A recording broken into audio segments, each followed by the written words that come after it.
രാമായ രാമഭദ്രായ രാമചന്ദ്രായ വേധസേ രഘുനാഥായ നാഥായ സീതായ പതയേ നമഃ. ആപദാമപഹർത്താരം ദാതാരം സർവസമ്പദാം ലോകാഭിരാമം ശ്രീരാമം ഭൂയോ ഭൂയോ നമാമ്യഹം. രാമ രാമ രാമ രാമ രാമ രാമ രാമ രാമ രാമ രാമ രാമ രാമ രാമ രാമ. ഭാഗ്യം ചെയ്ത പുണ്യാത്മാക്കളെ, ഘോരരൂപിണിയായ താടകയെ വധിച്ച രംഗമാണ് നമ്മൾ കേട്ടത്. ആ താടകയുടെ പൂർവകാല ചരിത്രം അധ്യാത്മരാമായണത്തിൽ ഇങ്ങനെ വർണ്ണിക്കുകയാണ്. സുരക്ഷൻ എന്നു പേരുള്ള രാക്ഷസൻ്റെ പുത്രനായ സുകേതു ബ്രഹ്മാവിനെ തപസ് ചെയ്ത് വരങ്ങളെല്ലാം നേടി. അദ്ദേഹത്തിനൊരു പുത്രി ഉണ്ടായി. അവളാണ് താടക. 1000 ആനകളുടെ ശക്തി ഉണ്ടായിരുന്നു താടകയ്ക്ക്. പോരാത്തതിന് അനവധി തരത്തിലുള്ള മായാവിദ്യകളും അറിയുമായിരുന്നു. ഝർഝരൻ്റെ പുത്രനായിരിക്കുന്ന സുന്ദനെ താടക വിവാഹം ചെയ്തു. സുന്ദന് താടകയിൽ 2 മക്കൾ ജനിച്ചു, മാരീചനും സുബാഹുവും. ഒരിക്കൽ അഗസ്ത്യാശ്രമത്തിലേക്കെത്തിയ സുന്ദൻ അവിടെയുള്ളതായ ഋഷീശ്വരന്മാരുടെ യജ്ഞത്തിന് വിഘ്നങ്ങളുണ്ടാക്കി. ഇതറിഞ്ഞ് അഗസ്ത്യ മഹർഷി കോപിച്ച് സുന്ദനെ ഭസ്മമാക്കി കളഞ്ഞു. തൻ്റെ ഭർത്താവിനെ വധിച്ച അഗസ്ത്യനോടും ഋഷീശ്വരന്മാരോടും ശത്രുതാഭാവം പൂണ്ട് താടക മക്കളോടൊപ്പം ആശ്രമത്തിലെത്തിച്ചേർന്നു. പലതരത്തിലുള്ള മായകളെല്ലാം കാണിച്ച് ആ ഋഷീശ്വരന്മാരെ ഭയപ്പെടുത്താൻ തുടങ്ങിക്കഴിഞ്ഞപ്പോൾ അഗസ്ത്യ മഹർഷി താടകയെയും മക്കളായ മാരീചനെയും സുബാഹുവിനെയും ശപിച്ച് രാക്ഷസന്മാരാക്കി മാറ്റി. അങ്ങനെ വിരൂപഭാവത്തിൽ താടകയും മക്കളും അന്ന് ലോകത്തെ മുഴുവൻ വെട്ടിപ്പിടിച്ച് സുവർണലങ്കയിൽ രാക്ഷസ വംശം സ്ഥാപിച്ച് രാക്ഷസ രാജാവായി കഴിയുന്ന രാവണൻ്റെ അരികത്ത് ശരണം പ്രാപിച്ചു. ലങ്കാപുരിയിൽ കുറേ കാലം താടകയും മക്കളും വസിച്ചു എന്ന് കഥ പറയുന്നു. പിന്നീട് രാവണൻ കാരൂഷം എന്ന ദേശത്തിൻ്റെ അരികിലുള്ള കൊടുങ്കാട് താടകയ്ക്ക് താമസിക്കാനായി കൊടുത്തു. മക്കളോടൊപ്പം താടക അവിടെ താമസമാക്കി. സാക്ഷാൽ വിശ്വാമിത്രൻ രാമലക്ഷ്മണന്മാരോടൊപ്പം ആ വനപ്രദേശത്തു കൂടെ കടന്നു വരുമ്പോഴാണ്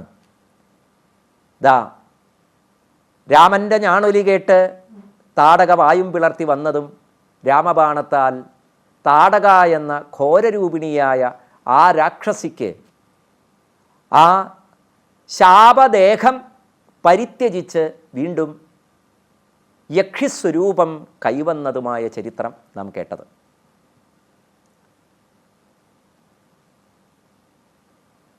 വിശ്വാമിത്രൻ രാമലക്ഷ്മണന്മാരെ കൂട്ടിക്കൊണ്ടുവരുന്നത് യാഗരക്ഷയ്ക്ക് വേണ്ടിയാണ്. ഈ യാത്രയുടെ പരമമായ ലക്ഷ്യം അതാണ് എന്ന് വിശ്വാമിത്രൻ ദശരഥനോട് പറയുന്നുണ്ട്.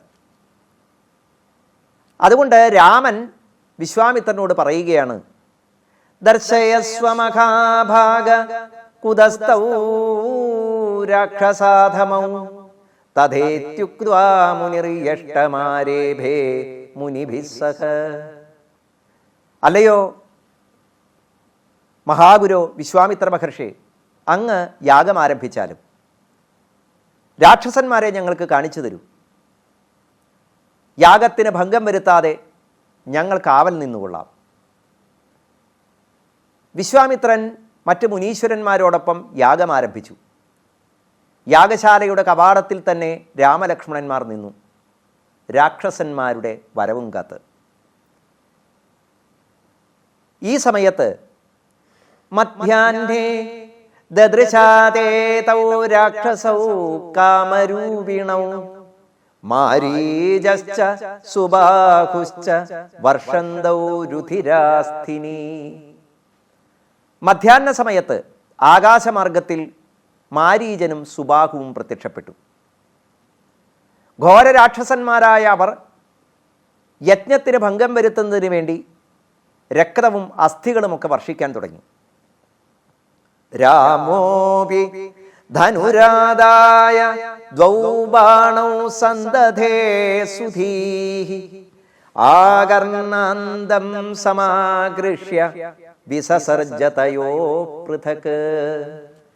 ശ്രീരാമൻ ധനുസ്സെടുത്ത് ഞാണിൽ 2 അമ്പുകൾ ചേർത്ത് വെച്ച് അത് ലക്ഷ്യത്തിലേക്ക് അയച്ചു. തയോരേകസ്തു മാരീജം ഭ്രാമയൻ ശതയോജനം പാദയാമാസ ജലധൗ തദൽഭുതമിവാഭവൽ. ഒരസ്ത്രം മാരീജനെ യോജനകളോളം പലായനം ചെയ്യിപ്പിച്ച് ഒരു ദ്വീപിൽ കൊണ്ടുചെന്ന് ആ രാമബാണത്തെ ഭയന്ന് രാമനാമം ജപിച്ച് മാരീജൻ പിന്നീട് രാമഭക്തനായി തീർന്നു എന്നാണ് കഥ. 2ാമത്തെ അമ്പ് സുബാഹുവിനെ വധിച്ചു. അഗ്നിമയമായ ബാണം. ദ്വിതീയോഗ്നിമയോ ബാണ സുബാഹുമജയൽ ക്ഷണാൽ അപരേ ലക്ഷ്മണേനാശു ഹദാസ്തദനുയായിന. മാരീജന്റെയും സുബാഹുവിൻ്റെയും പിന്നാലെ വന്ന അനവധി രാക്ഷസന്മാരുണ്ട്. അവരെയൊക്കെ ലക്ഷ്മണനും വധിച്ചു.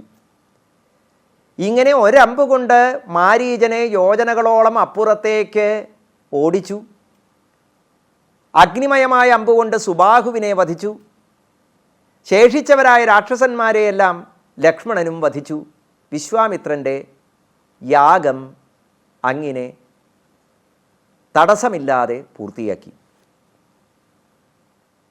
ഭോജയിത്വാ സഹഭ്രാത രാമം പക്വഫലാദിഭി പുരാണവാക്യൈർമധുരൈർനിനായ ദിവസത്രയം. യാഗമെല്ലാം പൂർത്തീകരിച്ചതിന് ശേഷം വിശ്വാമിത്ര മഹർഷിയുടെ ആശ്രമത്തിൽ ആ ഋഷീശ്വരന്മാർ കൊടുത്തതായ ഫലമൂലാദികളെല്ലാം ഭക്ഷിച്ച്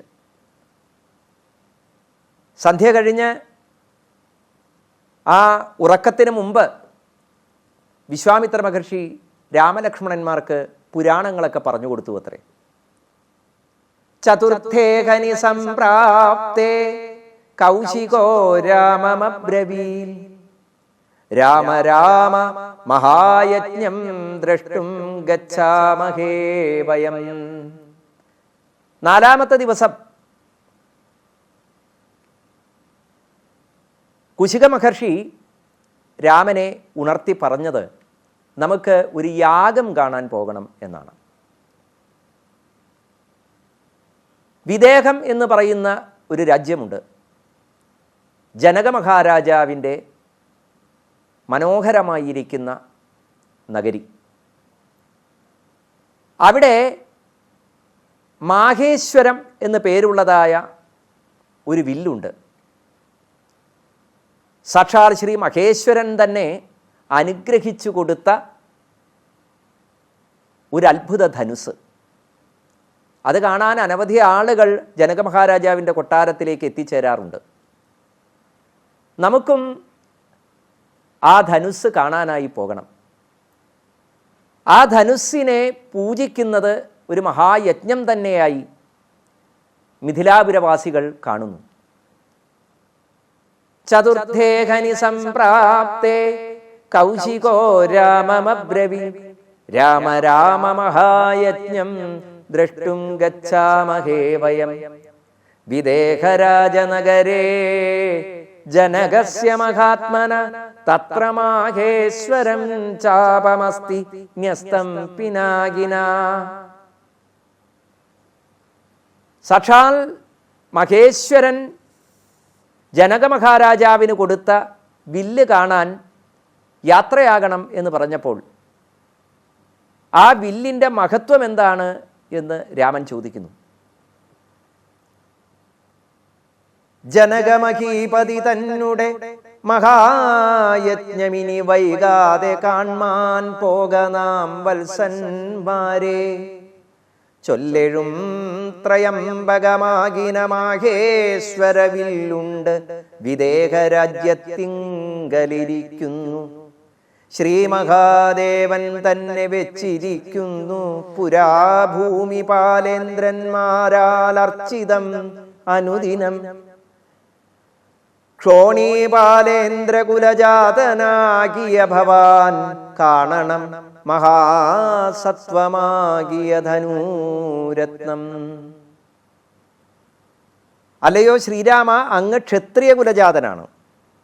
ക്ഷതാത്രായത്തെ യഹ സഹ ക്ഷത്രിയഹ എന്നാണ് ക്ഷത്രിയ പദത്തിൻ്റെ അർത്ഥം. അപ്പോൾ പ്രജകളെ നാശത്തിൽ നിന്ന് രക്ഷിക്കാൻ ബദ്ധശ്രദ്ധരാണ് ക്ഷത്രിയന്മാർ. അങ്ങനെയുള്ള അങ്ങ് തീർച്ചയായും ഈ വില്ല് കാണണം എന്നാണ് വിശ്വാമിത്രൻ സൂചിപ്പിക്കുന്നത്. അപ്പോൾ ശ്രീരാമൻ്റെ ആ ക്ഷാത്രവീര്യത്തെ വേണ്ടതുപോലെ ലോകത്ത് വേണ്ടതുപോലെ മനസ്സിലാക്കി കൊടുക്കുക, ലോകത്തിന് മനസ്സിലാക്കി കൊടുക്കുക എന്ന ലക്ഷ്യത്തോടു കൂടിയാണ് വിശ്വാമിത്ര മഹർഷി ഈ മിഥിലയിലേക്ക് യാത്രയാകണം എന്ന് ശ്രീരാമനോട് ഉപദേശിക്കുന്നത്. നേരത്തെ പറഞ്ഞു, ഈശ്വരേച്ഛകൾ പൂർത്തീകരിക്കുന്നതിന് വേണ്ടിയാണ് ഋഷീശ്വരന്മാർ സഞ്ചരിച്ചു കൊണ്ടിരിക്കുന്നത്. പുരാണ കഥകളിലും നാരദാദി ഋഷീശ്വരന്മാർ എത്തുന്ന രംഗങ്ങൾ ഇത്തരത്തിലുള്ളതായ ചില കാലം ഒരുക്കി വച്ചിരിക്കുന്ന ഈശ്വര രഹസ്യങ്ങളിലേക്ക് കഥാപാത്രങ്ങളെ നയിക്കുന്ന രംഗങ്ങളാണ്. വിദേഹരാജനഗരേ ജനകസ്യ മഹാത്മന തത്ര മാഹേശ്വരം ചാപമസ്തിന്യസ്തം പിനാകിന ദ്രക്ഷ്യസി ത്വം മഹാസത്വം പൂജ്യസേ ജനകേന ച ഇത്യുക്ത്വാ മുനിഭിസ്താഭ്യാം യയൗ ഗംഗാ സമീപകം. വാത്മീകി രാമായണം. ജനകമഹാരാജാവ് പൂജിക്കുന്നതായ ആ വില്ല് അങ്ങ് കാണേണ്ടത് തന്നെയാണ് എന്ന് വില്ലിൻ്റെ മാഹാത്മ്യത്തെ സൂചിപ്പിക്കുന്നു. ദക്ഷയാഗം ധ്വംസിക്കാൻ വേണ്ടി സാക്ഷാൽ ശ്രീ പരമശിവൻ പുറപ്പെട്ട സമയത്ത് വിശ്വകർമാവിനാൽ നിർമ്മിക്കപ്പെട്ടതായ ഈ വില്ലും കയ്യിലെന്തിയിരുന്നു എന്ന് കഥ. ശിവനിന്ദയ്ക്ക് വേണ്ടി ചെയ്തതായ ദക്ഷൻ്റെ ആ യാഗം ലോകമാതാവായിരിക്കുന്ന സതീദേവിയുടെ അഗ്നിസമാധിക്ക് കാരണമായി തീർന്നു. തൻ്റെ ധർമ്മപത്നിയായിരിക്കുന്ന പ്രകൃതീശ്വരി സ്വന്തം അച്ഛനായ ദക്ഷൻ നടത്തിയ യാഗസ്ഥലത്ത് വെച്ച് ആ യാഗത്തിൽ സർവദേവതകൾക്കും സ്ഥാനം കൊടുത്തപ്പോഴും സാക്ഷാൽ ശ്രീ രുദ്രനെ ക്ഷണിക്കാതെ അപമാനിച്ചു എന്ന് മനസ്സിലാക്കി ഒരിക്കലും ഇത്തരത്തിൽ രുദ്രനിന്ദ ചെയ്തുകൊണ്ട് ഒരു ക്രിയകളും ലോകത്ത് ഉണ്ടാവരുത് എന്ന് നിശ്ചയിച്ച ആ വിശ്വമാതാവ് അവിടെ വെച്ച് തന്നെ ആഗ്നേയി എന്ന യോഗധാരണയാൽ തൻ്റെ ദേഹം ഭസ്മമാക്കി തീർത്തു. ഇതറിഞ്ഞ മഹാദേവൻ ഉഗ്രസ്വരൂപനായി വീരഭദ്രഭാവത്തിൽ ആ യാഗസ്ഥലത്തെത്തി യാഗപാത്രങ്ങളെല്ലാം തച്ചുടച്ച് ഏതേത് അവയവങ്ങളെക്കൊണ്ട് ആരൊക്കെ ശിവനിന്ദ ചെയ്തുവോ അവരെയെല്ലാം ശിക്ഷിച്ച് ഭഗൻ്റെ കണ്ണുകൾ ചൂഴ്ന്നെടുത്ത് ഭൃഗുവിൻ്റെ താടി പിഴുതെടുത്ത് പൂഷാവിൻ്റെ പല്ല് തല്ലിക്കൊഴിച്ച് അങ്ങനെ ആ യാഗത്തെ അപൂർണമാക്കി തീർത്തപ്പോൾ ആ ശിവകോപം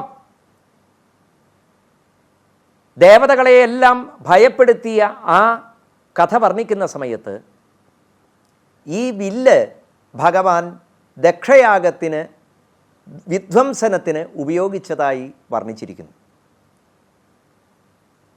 പിന്നീട് സാക്ഷാൽ ശ്രീ പരമേശ്വരൻ തൻ്റെ ഭക്തനായിരിക്കുന്ന വിദേഹ രാജാവിന് ഈ വില്ല് ദാനം ചെയ്തതായി പറയുന്നു. വിദേഹ രാജാവാകട്ടെ ഈ ശൈവചാപത്തെ വേണ്ടതുപോലെ പൂജിച്ച് പരിരക്ഷിച്ചു. അദ്ദേഹത്തിൻ്റെ പിന്മുറക്കാരെല്ലാവരും ആ വില്ലിനെ പൂജിച്ചു കൊണ്ടിരുന്നു.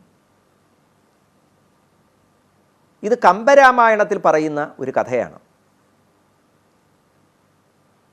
വിശ്വാമിത്ര മഹർഷി ഇങ്ങനെ രാമനെ പ്രചോദിപ്പിച്ച് വിദേഹ രാജ്യത്തിലേക്ക് യാത്രയാകുന്ന സമയത്ത് അനവധി കഥകൾ രാമന് പറഞ്ഞു കൊടുക്കുന്നുണ്ട്. സൂര്യവംശ രാജാക്കന്മാരുടെ ചരിത്രം മുഴുവൻ അവിടെ വർണ്ണിക്കുന്നു വാത്മീകി രാമായണത്തിൽ. അധ്യാത്മരാമായണത്തിൽ ഈ കഥകളെല്ലാം ചുരുക്കിയാണ് വിവരിക്കുന്നത്. യാത്രാവേളയിൽ കാണുന്നതായ ആശ്രമങ്ങൾ, പ്രകൃതിയുടെ സ്വഭാവ സവിശേഷതകൾ, ഇതിനെയെല്ലാം വർണ്ണിച്ചുകൊണ്ടാണ് ഈ പുരാണ കഥകളിലേക്ക് രാമായണം നമ്മളെ കൂട്ടിക്കൊണ്ടു പോകുന്നത്.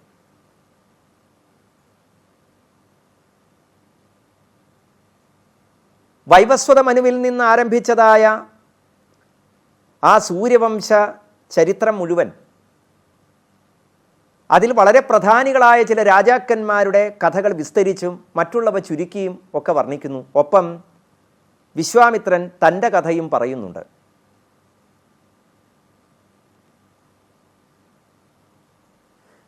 ഈ പുരാണ കഥകൾ 18 പുരാണങ്ങളിലും ചുരുക്കിയും വിശദീകരിച്ചുമൊക്കെ കാണാനായിട്ട് നമുക്ക് സാധിക്കും. ഓരോ പുരാണവും ഏതൊരു ദർശനത്തെയാണോ ഉൾക്കൊള്ളുന്നത് അതിനനുസരിച്ചാണ് ഈ സൂര്യവംശ രാജാക്കന്മാരുടെ ചരിത്രങ്ങൾ വർണ്ണിക്കുന്നത്. വാത്മീകി രാമായണത്തിൽ അതിൽ വളരെ പ്രധാനപ്പെട്ടതായി പറയുന്ന ഒന്നാണ് ഗംഗയുടെ കഥ. അമൃതനിഷ്യന്തിനിയായി സ്വർഗംഗ ഭൂമിയിലേക്ക് ഒഴുകി വന്നത് സൂര്യവംശത്തിലെ ഭഗീരഥൻ എന്നു പേരുള്ള ഒരു രാജാവിൻ്റെ മനോഹരമായിരിക്കുന്ന ഒരു ചരിത്രമായിട്ടാണ് വിശദീകരിക്കുന്നത്. നമ്മൾ വിശ്വാമിത്രനോടൊപ്പം രാമലക്ഷ്മണന്മാർ യാത്രയാകുന്ന സമയത്തും അവർ ഗംഗാതീരത്തെത്തിയതും അവിടെ വിശ്രമിച്ചതും ഒക്കെയായ കഥകൾ കേട്ടു. ഇനിയുള്ള കഥകളിലും രാമായണത്തിൻ്റെ ആ പ്രവാഹം ഗംഗാനദിയോടൊപ്പം തന്നെയാണ്. ഭാരതഭൂമിയിലുള്ള വിശേഷപ്പെട്ട പുഴകളും പർവ്വതങ്ങളും എല്ലാം ഇത്തരത്തിൽ രാമായണത്തിൽ കഥാപാത്രങ്ങളാവുന്നു. രാമായണത്തിൽ മാത്രമല്ല, ഇതിഹാസമാകുന്ന മഹാഭാരതത്തിലും മറ്റ് പുരാണങ്ങളിലും ഈ പുഴകളുടെയും പർവ്വതങ്ങളുടെയും ഒക്കെ ചരിത്രങ്ങൾ വിശദീകരിച്ച് പറഞ്ഞിട്ടുള്ളതായി നമുക്ക് കാണാൻ സാധിക്കും. മാത്രമല്ല, പുഴകൾക്കും പർവ്വതങ്ങൾക്കുമെല്ലാം ഈ സ്ഥാവരമായ സ്വരൂപത്തോടൊപ്പം ദിവ്യമായ ഒരു ചരസ്വരൂപം കൂടി ഉള്ളതായി പുരാണങ്ങൾ വർണ്ണിക്കുന്നുണ്ട്. ഗംഗയെ ഗംഗാദേവിയായി ഉപാസിക്കുന്നു. മഹാഭാരതം എന്ന ഇതിഹാസം ഒരർത്ഥത്തിൽ ഈ ഗംഗാദേവിയുടെ പുത്രൻ്റെ കഥയാണ് എന്ന് വേണമെങ്കിൽ പറയാം. സാക്ഷാൽ ഭീഷ്മരുടെ കഥ. ശന്തനുവിന് ഗംഗയിൽ ജനിച്ച പുത്രനാണ് ഭീഷ്മർ. ഗംഗാദത്തൻ എന്ന് അദ്ദേഹത്തിന് മറ്റൊരു പേര്, ദേവവ്രതൻ. ആ ഭീഷ്മരുടെ ജീവിതത്തിൻ്റെ 200 വർഷത്തെ കഥ മഹാഭാരതമായി ഇതൾ വിരിയുന്നു. ഹിമാലയമെന്ന പർവ്വതം ദേവസ്വരൂപമായി സാക്ഷാൽ പർവ്വതങ്ങളുടെ മുഴുവൻ രാജാവായി വർണ്ണിക്കുന്ന ശിവപുരാണത്തിൽ ആ പർവ്വത നന്ദിനിയായി ഭഗവതി തന്നെ അവതരിച്ചു എന്ന് പറഞ്ഞുകൊണ്ടാണ് പാർവതിയുടെ കഥ വർണ്ണിക്കുന്നത്. അവിടെയും ഗംഗ, കൃതമാല, ഗോദാവരി, കാവേരി മുതലായിരിക്കുന്ന പുഴകളുടെ കഥകളെല്ലാം ഇത്തരത്തിൽ ദേവതാവൃത്താന്തങ്ങളായി ഇതൾ വിരിയുന്നുണ്ട്. അപ്പോൾ രാമായണത്തിലെ ഈ വിശ്വാമിത്ര യാഗരക്ഷയുടെ കഥ വർണ്ണിക്കുമ്പോൾ അവർ യാത്ര ചെയ്ത കാനന പ്രദേശം ഗംഗയുടെ സാന്നിധ്യം കൊണ്ട് നമ്മുടെ ഉള്ളിലും പുണ്യതമായിരിക്കുന്നതായ ഒരു അനുഭവത്തെ പകർന്നു തരുന്നുണ്ട്.